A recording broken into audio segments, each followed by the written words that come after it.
এবারে আমরা আমাদের মঞ্চে ডাকছি আমাদের ভীষণ অনেক বয়স্ক একজন মানুষ, তাকে আমরা এবার আমাদের মঞ্চে ডাকছি। নাম স্রোত, তার গলাতেও স্রোত বয়। তো আমি আমাদের বরিষ্ঠতম স্রোতকে ডেকে নিচ্ছি। এসো।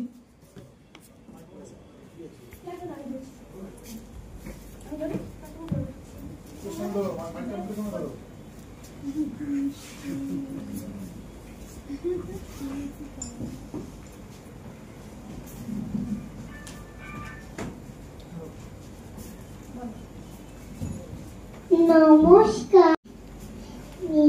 অশোক কুমার মিত্র লেখা সুর নিয়েছি, রং নিয়েছি। গাছ বলল ডালকে ডেকে, পারিস দিতে কুড়ি?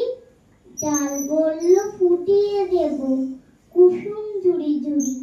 রাত বলল আকাশটাকে আনতে পারিস ভোর?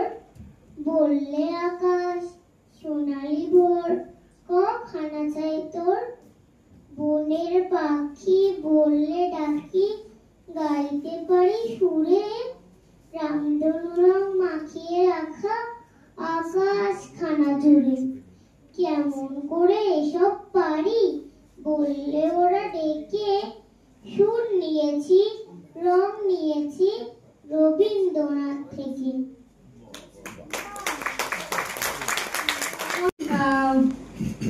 কি বলবো, বরিষ্ঠতম একজনকে আমাদের দুই পত্রিকার পক্ষ থেকে এবং আমাদের রবীন্দ্র নজরুল স্মরণে রেখে আমাদের এই অনুষ্ঠানে ওকে অনেক বেশি করে আরো যাতে ও এগিয়ে যায় সেই শপথে আমরাও যেন তার সাথে এগোতে পারি।